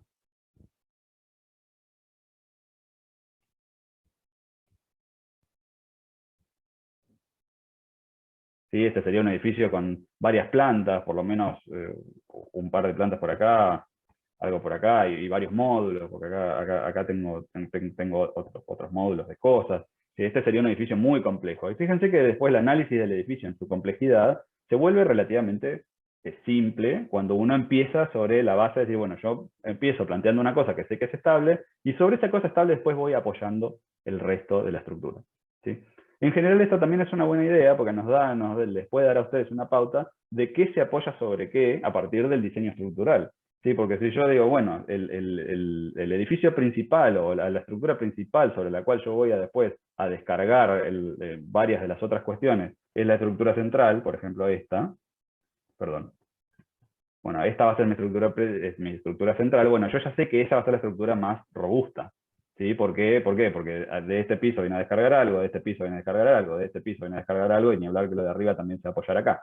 ¿Sí? Entonces, eso también a ustedes les puede dar una especie de decisión o una especie de idea sobre la importancia de la estructura en distintas partes. O sea, aquella estructura que ustedes planteen como inicial, digamos, este va a ser mi esquema, sea autoisostático más isostático complementario o triarticulado, lo que sea, y después voy a apoyar todo ahí. Lo que los va a conducir a que este marco principal que ustedes toman va a ser después el más robusto, va a ser el que va a tener los elementos estructurales más grandes, va a ser aquel que además va a ser más difícil de ocultar, ¿sí? Ustedes también pueden asignar importancia a la estructura a partir de estas cuestiones. Y bueno, si yo creo que la parte más importante de la estructura es esta cosa acá, porque yo quiero que en el proyecto es un elemento interesante para que forme parte de la estructura como una cuestión vista, también pueden empezar a pensar cómo resolver la cuestión a partir de resolver el pórtico, este otro pórtico más grande.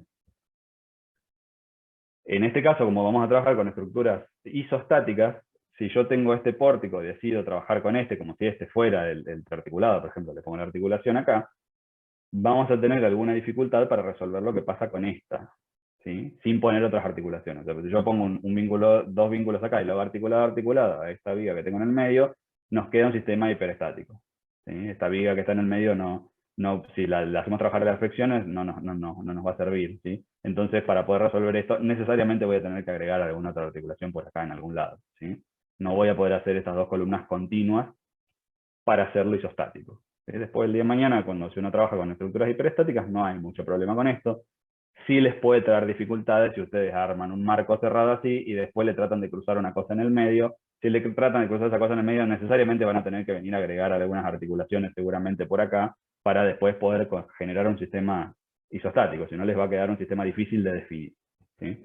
Entonces, para empezar, por ahí lo más fácil es empezar desde niveles un poco más bajos, ¿sí? Y después de pronto agregarle lo que falta arriba, ¿sí? De todas maneras, la idea la que yo quiero que se queden es un poco esta. Ustedes arranquen sobre la creación de un autoisostático y un isostático complementario como pórtico, con pórtico simple, como este, así pórtico de 3 elementos, o un triarticulado, también como pórtico de 3 elementos, y después vayan agregándole los otros pedazos en forma de triarticulados o de isostáticos complementarios, como este que yo tengo acá, ¿sí? Y van a ver que si lo encaran desde ese lugar, crear una estructura isostática es un trabajo bastante simple, ¿sí? Pero para eso uno tiene que conocer bien las condiciones geométricas que tienen que cumplir cada uno de los vínculos, ¿sí? Y luego empezar a cada uno de los sistemas, en el caso de condición geométrica del vínculo simple, o del sistema que es el sistema triarticulado, que las 3 articulaciones no estén alineadas, ¿sí? Y con eso después uno puede ir generando este tipo de estructuras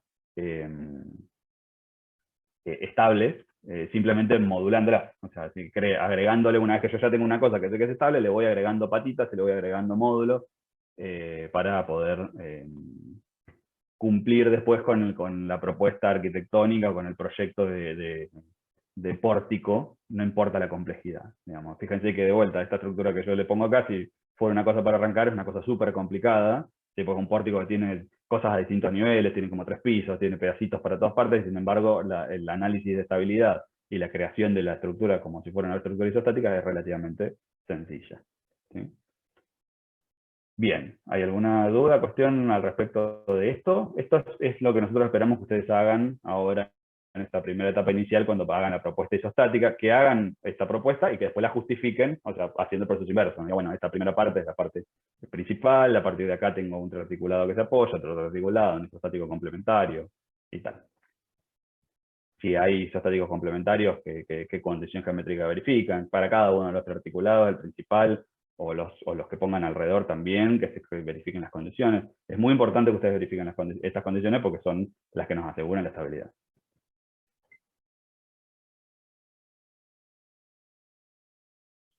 Si no hay cuestiones relativas a esto. Pasamos a hacer un brevísimo repaso sobre el sistema de masas. Y la parte de análisis de carga y proyecto calculo que les va a quedar para tratar en la práctica. Bien, vamos entonces para allá.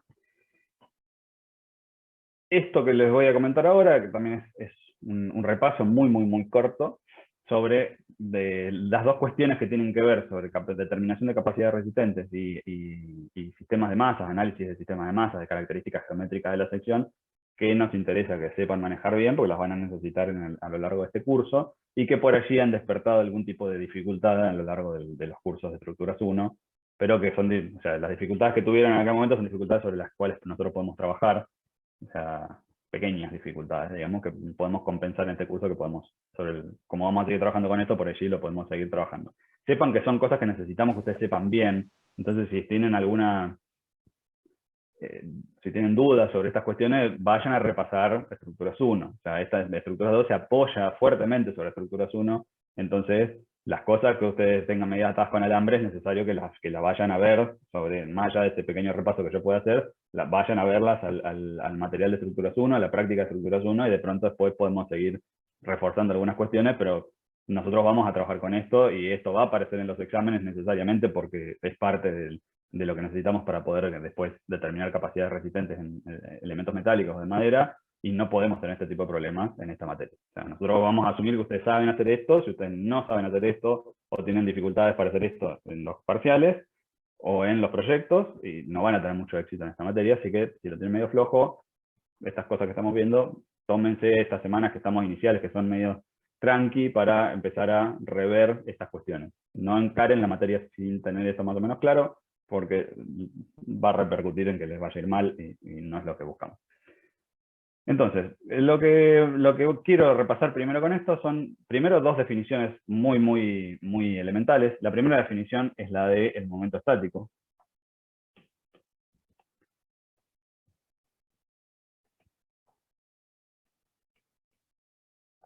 O de primer orden. La definición de un momento estático de primer orden, yo la voy a dar en su forma integral, porque es en la que aparece después en las deducciones, cuando nosotros, si van a estructuras 1 a ver algunas cosas, va a aparecer en forma integral. Es si yo tengo una determinada función o lo que sea, ¿sí? El momento estático de primer orden es el producto de este diferencial de área por la distancia a un eje. Entonces, el momento estático respecto del eje X va a ser, de ese pedacito diferencial, va a ser el diferencial de área por la distancia en Y. Le voy a sacar el D porque si no es más confuso. Vamos a ponerle directamente Y. Me aparecen dos diferenciales. ¿Sí? El momento estático de toda la región que yo tengo por acá, de toda esta cosa, va a ser la integral de todo eso. Y esta es la que suele aparecer en las deducciones cuando ustedes, si van a mirar las deducciones donde salen las cosas de estructuras 1, el momento estático aparece naturalmente en algunas formas, por ejemplo, cuando determinamos las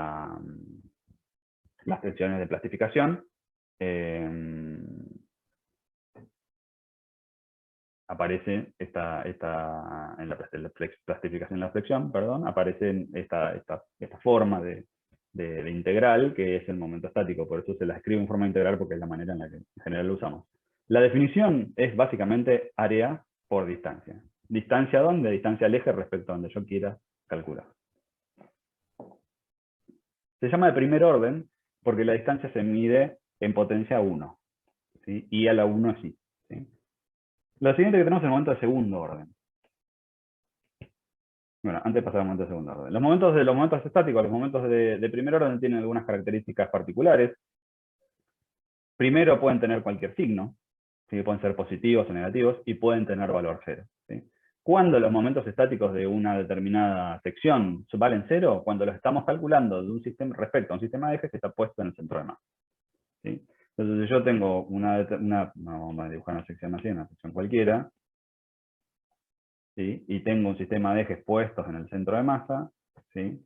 Y calculo el momento estático de toda la sección respecto al centro de masa, Sx igual a 0, Si igual a 0. ¿Sí? Siempre que estemos calculando respecto al centro de masa. Esa es una propiedad del centro de masa. ¿Sí? Los momentos estáticos son 0 respecto al centro de masa. Pueden ser positivos, pueden ser negativos, pueden ser 0, pueden tener cualquier valor en el espectro. ¿Sí? Pueden ser positivos, o sea, básicamente son positivos o negativos porque la coordenada que yo voy a medir puede ser positiva o negativa, y pueden ser ceros porque si estamos respecto al centro de masa, en ese lugar los momentos estáticos valen 0. Lo siguiente que tenemos son los momentos de segundo orden.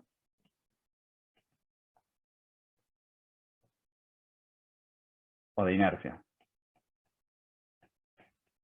Los momentos de segundo orden en realidad se llaman de segundo orden originalmente desde la matemática, porque aparecen, por ejemplo, en definiciones de estadística. ¿Sí?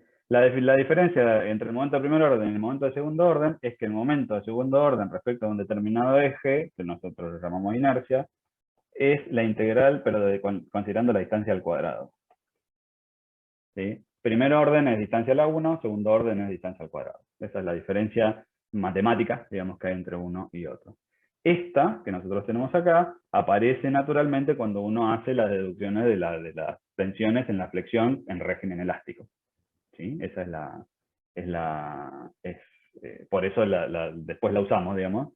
Tiene nombre y apellido, le llamamos de inercia, porque la inercia es una medida de la resistencia al cambio, ¿sí? Y nosotros lo llamamos de inercia específicamente porque nos da una medida de la resistencia al movimiento, al giro, ¿sí? En particular. Nosotros lo llamamos inercia porque colabora con la rigidez a la flexión, ¿sí? La rigidez a la flexión sabemos que tiene que ver una componente material, que es el módulo elástico, y tenemos la inercia de la sección respecto a donde gira. Entonces todo esto colabora con la rigidez. Por eso se llama momento de inercia. Le llamamos inercia porque colabora justamente para evitar la deformación, para evitar el cambio. Los momentos de inercia en su definición son estos, ¿sí? Es el área multiplicada por la distancia al eje al cuadrado. Como el área es positiva, siempre cuando hablamos de un área llena, y las distancias al cuadrado son necesariamente positivas, como cualquier cosa que va al cuadrado, los momentos de inercia axiales, o sea, respecto de un solo eje, respecto al eje X o respecto al eje Y o el eje que uno quiera, son necesariamente positivos, y no solamente son necesariamente positivos, sino que son mayores que 0. ¿Sí? Porque el área es una cantidad que no es 0, ¿sí? Y las distancias también son cantidades. La distancia puede ser 0, pero eventualmente en algún punto la distancia va a ser distinta de 0, entonces el resultado del momento de segundo orden, los momentos de segundo orden, los momentos de inercia, para una sección cualquiera, ¿sí? Para una sección con una determinada forma, esta, ¿sí? Son distintos de 0, y en particular son mayores que 0. ¿Sí? Pueden ser 0 en un caso límite, por ejemplo, si yo estoy considerando una línea que no tiene espesor, ¿sí? Entonces, pero es un caso particular muy raro, digamos. En general, para las secciones que trabajamos nosotros, los momentos de inercia son distintos de 0 y en particular son mayores que 0, no pueden ser menores. ¿Sí? Siempre hablando de los momentos de inercia axiales, sobre uno de los ejes. La otra definición que tenemos es el producto de inercia, ¿sí? Donde tenemos las distancias a los dos ejes. En lugar de tener una distancia al cuadrado, como tenemos acá, el producto de inercia, y xy, es la integral de las distancias, de las dos distancias. Fíjense que también me queda una medida de longitud al cuadrado, ¿sí? Con lo cual, es básicamente la unidad es la misma. En general, cuando trabajamos con áreas, las unidades van en unidad de longitud al cuadrado, a la cuarta, perdón. O sea que me queda centímetros a la cuarta, que es la unidad más común. ¿Sí? Lo que vamos a hacer ahora es un ejemplo muy cortito, muy rápido, y con esto ya terminamos. Lo otro se lo dejo a Dominique, que arranca la parte de la teoría. Creo que es la parte de la práctica, creo que con ella lo van a poder ver bien en la parte de análisis de carga. Es un ejemplo muy, muy, muy rápido sobre cómo proceder con esta parte de momento estático, momento de primer orden, momento de segundo orden. ¿Hasta acá hay alguna duda sobre esto? Esto es una introducción conceptual, supongo que no, pero si hay alguien que quiere preguntar algo respecto a esto, puede ir haciéndolo. Bien. El ejemplo que yo preparé es un ejemplo que básicamente vamos a determinar las propiedades de dos perfiles UPN formando una sección, así. ¿Sí? La idea de esto es determinar, por ejemplo, la inercia respecto del eje X, la inercia respecto del eje Y, el momento estático de media sección respecto del eje X, el de media sección respecto del eje Y y tal. ¿Sí? Nosotros siempre, cuando trabajamos con las propiedades reducidas al centro de masa de la sección. ¿Y esto por qué? Porque nosotros cuando dibujamos, cuando procedemos a hacer análisis de estructura, cuando nosotros recién hacemos nuestro dibujito, decimos, bueno, sí, yo acá tengo una cosa empotrada y tengo un triarticulado así apoyadito acá, ¿sí? Estas rayitas que nosotros dibujamos acá, esta y esta, corresponden a la posición del centro de masa de la sección. ¿Sí? Fíjense que nosotros acá no dibujamos espesores, ¿no? Que yo digo, bueno, dibujo mi estructura así cuando voy a hacer el análisis estructural, ¿sí? Considerando las alturas y los espesores. Cuando dibujamos solo rayitas. ¿Por qué dibujamos solo rayitas? Primero porque en general las estructuras tienen una apariencia de rayitas, porque trabajamos con hipótesis de resistencia de materiales, entre ellas que la sección es mucho más chiquitita que el largo, entonces como que se asemejan a líneas para empezar. Pero segundo, porque esas líneas básicamente reflejan la posición del centro de masa, o sea que es la posición de este punto en la sección transversal. Y lo que hacemos nosotros es reducir las propiedades de la estructura a ese punto. O sea, calcularlas en ese lugar y tomarlas como si fuera una rayita con propiedades. O sea, nosotros cuando después hacemos nuestras verificaciones, que decimos la resistencia a la plastificación en flexión es tanto, bueno, estamos asumiendo que es la resistencia a la plastificación en flexión de una rayita, ¿sí? Porque le hemos tomado hemos sintetizado la propiedad de la sección, que es una cosa con volumen, a una línea. ¿Sí? Y luego hacemos la verificación sobre esa línea. ¿Sí? Siempre tengan en cuenta esto, cuando trabajamos con esta cosa, estamos haciendo una abstracción de la realidad. Esto no viene a ser nada más que un esquema de lo que debería ser la estructura real, que tiene volumen, que tiene peso, que ocupa lugar. Bueno, por eso muchas veces a nosotros nos interesa y les pedimos que hagan los dibujos a escala con la estructura ocupando sus espacios, porque después resulta que la estructura es muy grande y si nos hemos enfocado solamente en la parte de análisis, o la parte analítica de la estructura, no olvidamos que la estructura después es un elemento constructivo y que hay que considerarlo en toda su magnitud, en particular en su tamaño. ¿Sí?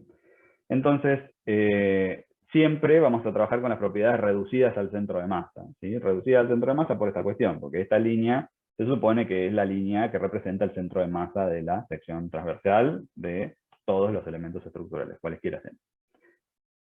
El centro de masa de esta figura es una cosa bastante trivial, ¿sí? Es una figura, como yo la he planteado, doblemente simétrica. ¿Sí? Entonces, nosotros sabemos que el centro de masa está ubicado sobre, si hay ejes de simetría, sobre los ejes de simetría. Como acá tengo dos, está donde se cruzan. ¿Sí? Y yo voy a llamar a esta X y a esta Y. ¿Sí? La idea de este ejemplo que le puse yo es que estos sean dos UPN 200 y que esto también sea 200. ¿Sí? Solamente para que las medidas queden más o menos bonitas, es como si quedara una especie de sección cuadrada de ese perfil que yo tengo allí. ¿Sí? Este perfil que tengo acá, yo sí mal no recuerdo, tiene 7.5 centímetros por acá. ¿Sí? Y el centro de masa del perfil, ustedes lo pueden buscar, está más o menos a 2 centímetros. Está a 2,01. Yo le voy a tomar 2, solamente para que las cuentas después no queden tan raras. ¿Sí? Pero nada más. ¿Sí? Entonces, las propiedades del perfil en la tabla están dadas para esta orientación. ¿Sí? Déjenme que las busco porque la tengo en la tabla por acá. Bien. ¿Sí? Y las propiedades del perfil que uno lee en la tabla están referidas al centro de masa del perfil. Siempre todo lo que vamos a trabajar va a estar referido al centro de masa justamente por esta cuestión, porque nosotros en nuestra analogía asumimos que están las cosas puestas en el centro de masa. El perfil tiene, yo lo voy a dibujar con minúscula, tiene esta, acá le voy a poner mayúsculas, así no se confunde. Tiene los ejes puestos de esta manera, fíjense, está rotado respecto del perfil que elegí yo, de la orientación que elegí yo. Y en la tabla nosotros podemos leer estas dos cosas. ¿Sí? Donde Y es 148 centímetros a la cuarta, ¿sí? Y X es 1910.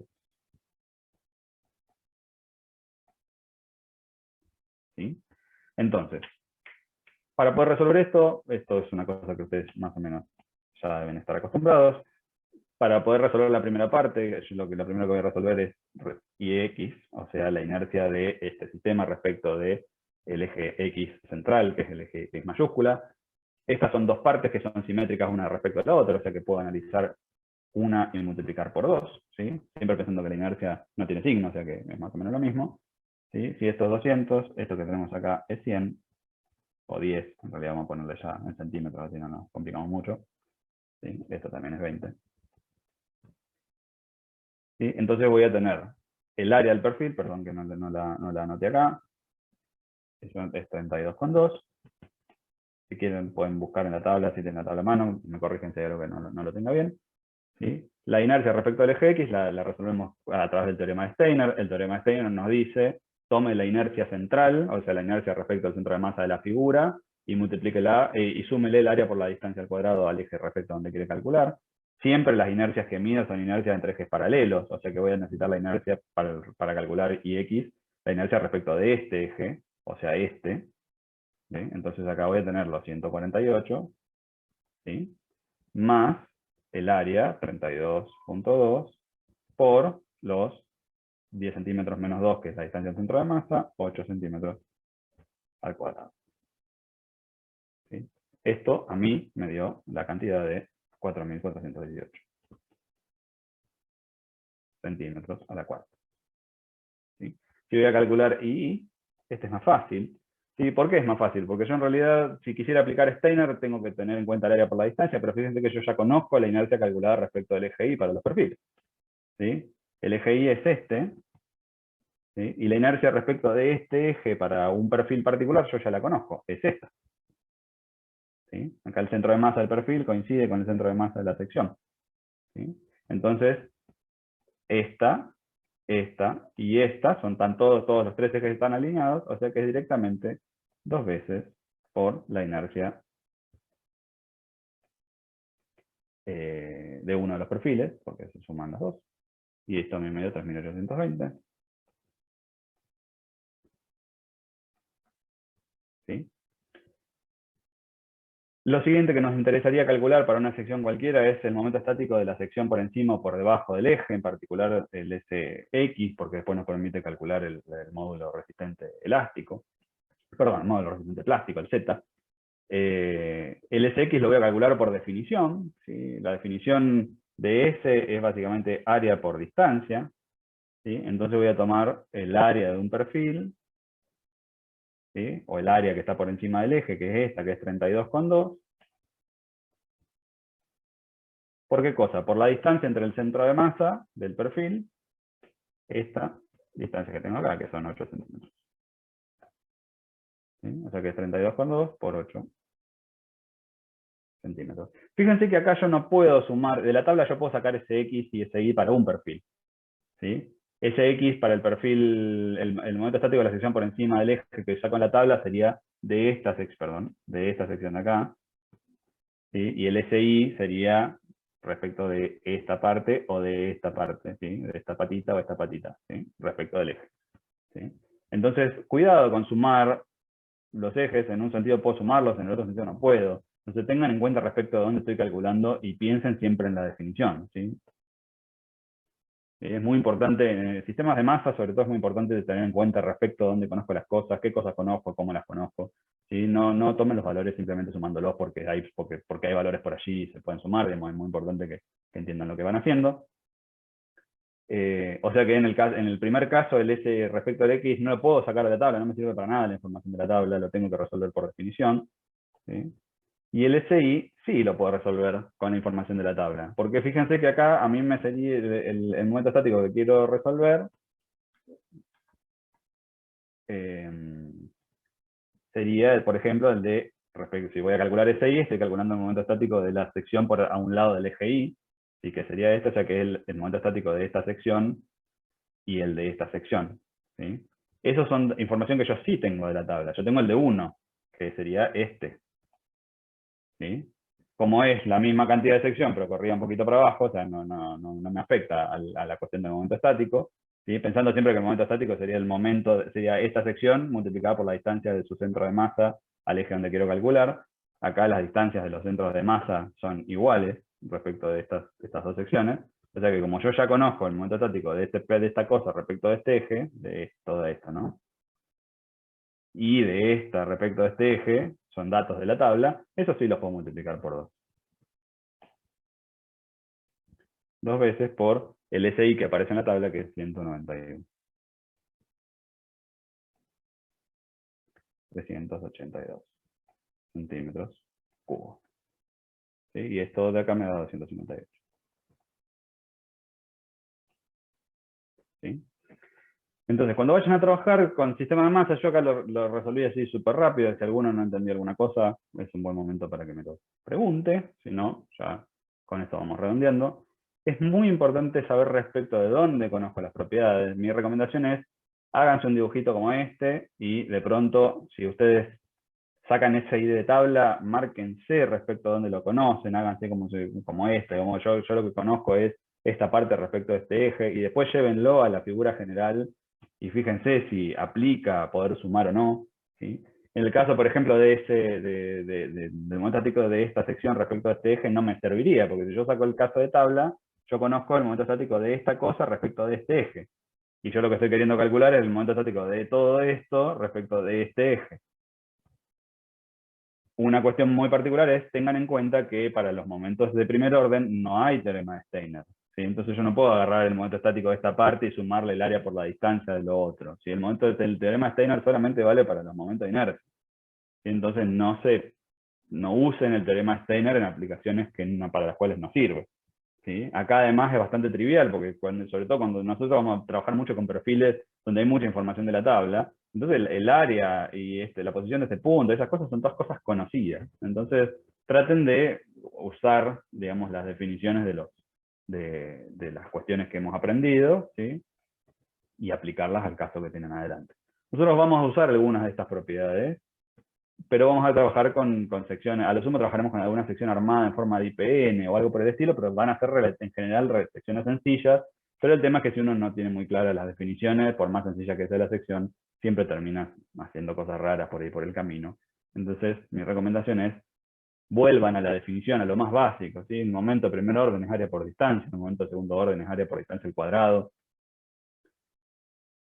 Respecto de algún eje, ¿sí? El teorema de Steiner, nosotros sabemos que el teorema de Steiner original es la inercia respecto del centro de masa de la figura, trasladada a otro eje, siempre entre ejes paralelos. ¿Sí? Entonces, váyanse quedando con esas ideas conceptuales, porque eso después les va a ayudar a resolver muy rápido todas estas cuestiones, digamos, no van a tener más dificultades, digamos, ya ven que son cuentas que se hacen bastante rápido. El tema es que si uno no entiende bien respecto a dónde conoce las cosas y respecto a dónde está calculando, se pone complicado después de determinar la capacidad resistente. ¿Sí? En general, vamos a trabajar con cuentas más o menos simples. La idea es que esas cuentas más o menos simples con las que trabajamos las sepan muy bien. ¿Sí? No nos vamos a meter en temas muy raros, no vamos a ver pandeo flexotorsional, no vamos a ver cosas muy avanzadas, pero dentro de las cosas que vamos a ver, la idea es que ustedes dominen bien estas cuestiones. ¿Sí? Así que, bueno, eso por ahora sería todo. Los dejo un ratito como para que se tomen un descanso antes de empezar con la